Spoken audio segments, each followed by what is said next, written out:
He was still wearing his hard hat when the patrol car door closed, cement dust on his sleeves and a folded lunch in his pocket. And as the siren chirped once in the bright noon, he glanced back at the half-built wall he'd been measuring and wondered how a morning of work could turn into an afternoon that might erase an entire life. If a signature you missed becomes a verdict, what do you do with the hands that were trying to hold everything together? Before we start, if stories like this matter to you, please subscribe, tap like, ring the bell, and tell us in the comments which moment hits you hardest. It truly helps us keep telling them. Thank you. The foreman had asked for a last-minute Saturday crew on a school renovation in El Cajon, the kind of job where the bell still rang on the hour, even though walls were open to the studs. Mateo Alvarez showed up early with his tape, a pencil behind his ear, and a thermos that smelled faintly of cinnamon. He liked being first on a site. It meant he could walk it in silence, feel where the air moved, and set the day like a carpenter sets a straight edge. He was careful by nature and tired in the way only fathers get tired, quietly from the inside out, counting the weeks in a notebook where each line had a number and a promise. He was 40, but the cheekbones and the laugh lines around his eyes could have belonged to two different ages, depending on whether he was thinking about work or about his daughter, Sophia. The trucks came in. Without warning and without hurry, two city officers stepped onto the gravel and spoke to the foreman, who gestured toward the south end where the crew was cutting plywood. Mateo noticed the foreman's jaw set and something slow turn in the man's eyes, like a gear that knows it is too late to stop. Names and IDs, one of the officers said in that polite tone that thinks of itself as neutral. The men lined up with gloved hands and dust masks pulled down to their necks. When it was Mateo's turn, he handed over the only card he carried for a situation like this, a laminated badge from a safety training course with his name spelled right because he had held the instructor's eyes while repeating it. The officer's face didn't change. "Sir, we need you to come with us," he said, and asked him to set down his tool belt. At the station, the air smelled of coffee and copier toner. No one raised their voice. No one needed to. A second set of officers took him from there. Different badges. Different questions asked the same way.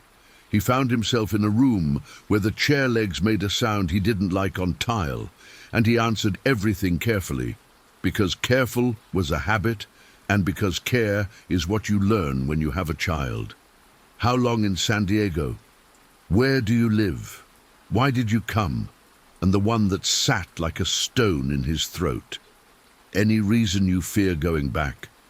He opened his mouth and closed it again, then said he needed to explain properly in front of someone who could actually decide the meaning of his words. By late afternoon, they walked him into a courtroom that looked temporary and permanent at once, fluorescent lights humming the way they do in rooms that hold too many decisions. The judge wore the expression of a person who has heard every kind of story and still tries to meet each one as if it is the first time. A woman at the end of the table whispered that she was a volunteer attorney if he would let her be, and he nodded because he didn't know how else to say yes to luck. The government attorney read dates and sections and language that lands heavy even when it's pronounced lightly. The judge looked down at the file, then up at Mateo. "Tell me why you came," she said, voice even and not unkind. He stared at the microphone like it was an instrument he had never seen before, cleared his throat, and spoke as if he were explaining to his daughter why a storm sounds different when it leaves. In the months before he crossed, messages had started arriving back home that weren't messages so much as reminders of what could happen to a person with a daughter the age of Sophia. They weren't the kind of threats you see in movies. They were ordinary sentences that wear heavy coats. A cousin's boy had been forced into errands that were not errands, and then there were comments in a grocery line about a child's hair, a joke about uniforms that did not sound like a joke. The police station in his town had a friendly calendar on the wall and a kind receptionist, and then a shrug that was also a question. "What would you like us to do?" Matteo had looked at the school gate where Sophia lined up in the morning, and a place inside him had made a sound he didn't recognize. He left on a weekday when the buses were full of people who weren't making choices so much as trying to keep the ground from moving under their feet. He came to San Diego because a friend said there was work with a foreman who paid on Fridays and didn't ask for more than a name and a hand that could measure twice. He kept his head down and his phone on, sending money back, asking his sister to make sure Sophia walked home only with cousins. The judge listened. The attorney produced messages printed from a phone and letters from a school director who wrote with formal sadness. There was a short video from a church event where the camera shook so much you could feel the fear more than see it, and a receipt from a pharmacy where Matteo's mother signed in a shaky hand for a small bottle of sleep. None of it was explosive. All of it was heavy. The judge asked the government attorney a question that belonged less to law and more to logic. "If I return him now, pending any petition, what is the practical outcome for the child?" The answer was careful. "We are not removing the child, Your Honor." The judge paused, as if tasting the sentence like a tea that might be bitter or might be medicinal, depending on how long you let it sit. "And if he's not there to pick her up at the gate?" The government attorney let the silence be the answer it was. The judge didn't rule in that first hour. She did something else that felt like the opposite of hurrying. She set a continuance for the next week to allow the attorney to file the right words in the right order. A request for protection based on fear, a petition that would allow work while paperwork moved the way paper moves. She asked for letters from neighbors, for an affidavit, from the school director, for anything that made the invisible visible without lighting it on fire. "Mr. Alvarez," she said, using the name like a hand on a shoulder, "I'm not promising you a miracle. I'm promising you a fair hearing. Do you understand the difference?" Matteo nodded and felt the air return to his lungs as something other than a measurement of how long he could sit still. The week in between felt like learning to live between commas. He kept his phone near him as if it were a small animal that needed warmth. He slept on a cot at a friend's apartment where the window faced a billboard that told you to call if you had been injured at work. He went back to the site only long enough to pick up his tools and hand them to the foreman with a smile that was not a smile. The foreman hugged him in that quick, embarrassed way men on job sites hug when the scaffolding of their day is taken apart by something they can't nail back together. The attorney called at odd hours with lists that were not so much requests as quests. Who could speak to his character? Who could describe the girl without turning her into a symbol? Who had seen anything that might be written down and signed? A neighbor sent a letter with spelling that fought the computer's red lines, but a heart that didn't need any correcting. The school director wrote plainly about pick-up and drop-off and how a man who is there every day is different from a man who would like to be. A pastor signed a page that described the texture of a community's worry without naming it something more dramatic than it already was. When the hearing reconvened, the room felt the way rooms do when something has changed overnight, but not everyone has caught up. The judge had read everything. She had underlined things in pencil, the way teachers do when they mean to circle back to a thought rather than strike it out. She asked Matteo to tell her, in his own words, what he wanted to happen next. He didn't talk about visas or forms because he didn't know the words for the kinds available to a man like him. He talked about the school gate and about how the afternoon light fell on the sidewalk at the exact moment the bell rang, and about the shape of his daughter's backpack. He talked about work, the way people talk about prayer, as a daily practice that keeps you from becoming only what you fear. The judge nodded and asked the government attorney whether there was any law that would be offended by granting a stay. While the petitions were considered, The government attorney said that the law is not easily offended, but it is easily misapplied. The judge smiled, a tiny private thing, and said she would do neither. Outside the courthouse, the air tasted different, even though the city was the same. He called his sister in the school office, and the line clicked and echoed, and then carried his words across miles like they were small packages that could not afford to be dropped. Sophia was at lunch, he imagined. The plastic tray with its unsteady milk carton, and felt his own hands shake. "I can stay while we file," he said. "I can work while we wait." His sister's relief came out as a joke about the judge probably having been a teacher once, because only teachers can ask such good questions about afternoons and children and gates. He laughed, and the sound startled him.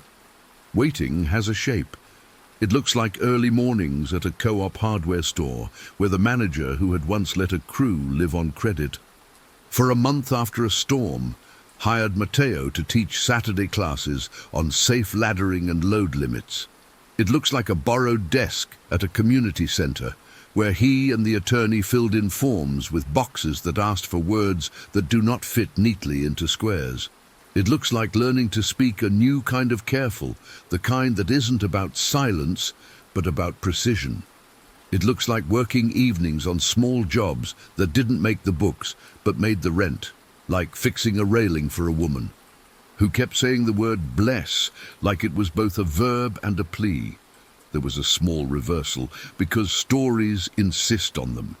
A notice came asking for evidence he didn't have, paperwork from a municipal office back home that took pride in not being fast. He stared at the request and felt the old panic rise like a tide in a narrow bay. The attorney put a hand on the page and said, "We can answer with what we do have, and explain what we cannot fetch without risk. We will not leave blanks. We will draw the outline and color it in with what is true." They found a way to show the story without breaking it open. An affidavit from the school director expanded with details. A note from a doctor who had treated his mother for the sleep that would not come. A record of remittances that showed a calendar of care in numbers that added up to a father's proof. On the day they returned to court, the benches were half full of people who had learned each other's names by necessity. The judge looked older in the daylight, or maybe just more human when her robe wrinkled at the wrist as she organized her papers. She read a short summary for the record that was as dry as it needed to be before she let the human parts in.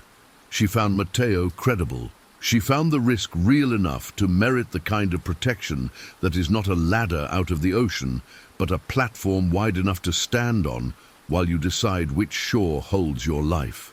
She terminated the removal proceedings without prejudice to allow the right agency to decide the right petition, made a formal recommendation that work authorization be issued pending adjudication, and then did the thing judges sometimes do when the law allows the person to shine through. She spoke directly to him, not as a file, but as a father. "You are not your paperwork," she said softly. "You are what you do next." What he did next was simple, and therefore difficult. He took the job at the hardware store and turned the class into a mentorship hour. For younger workers who showed up with shoulders like tightened rope, he asked the foreman to let him bid the railing job on the community center's second floor, and when the number came back too high for the budget, he redesigned it with the same safety rating but cheaper brackets and 3 extra hours of his own time.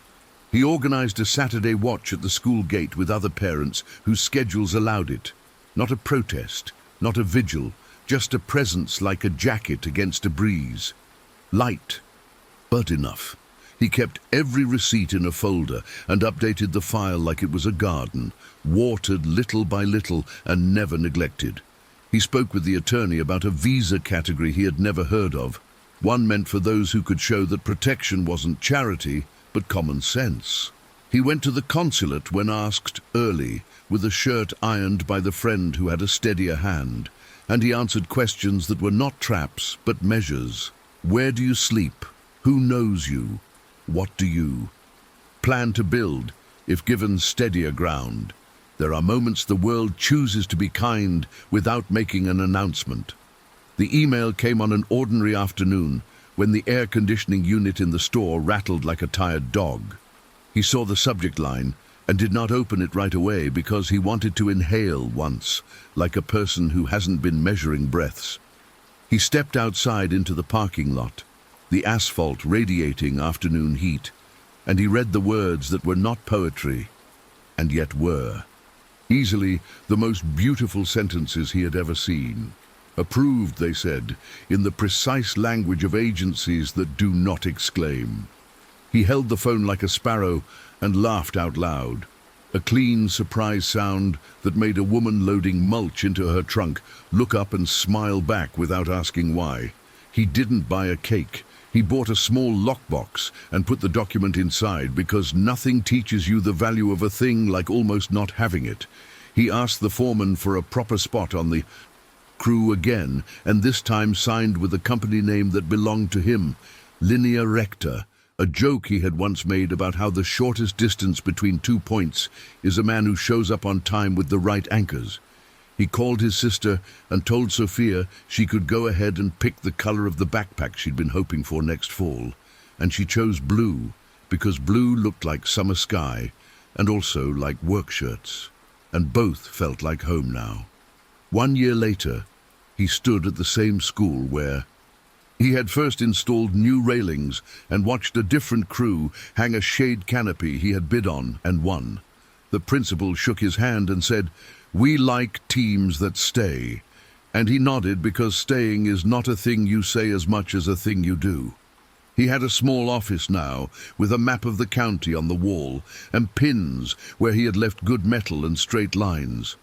On the shelf sat a scuffed suitcase he no longer needed, but couldn't bring himself to throw away. A reminder of how a life can be carried for a while and then unpacked carefully when a room finally holds you. Sometimes he still woke at the hour when worry is loudest, and he would walk to the window and look at the city asleep and imagine every school gate and every kitchen light. He would think of the judge's voice, of the attorney's lists, of the foreman's hug that had felt like a stolen thing becoming returned, and he would thank a string of names in his head until the night softened. He would set his alarm not because he feared oversleeping, but because alarms, like court dates, had become markers he could move toward with both hands free. If the world is fair, it is quietly fair, in ways that look like a man tightening a bracket because a child will lean on it someday, or a clerk stamping a page because stability should not always feel like a miracle. And if you found something in this story that feels like a small light switching on, a sentence, a gesture, a question asked at the right time, tell us below which moment stayed with you the longest and whose safety in your life you would stand in line for, even on a hot afternoon when the air hums and the future feels like a room where, finally, you are welcome.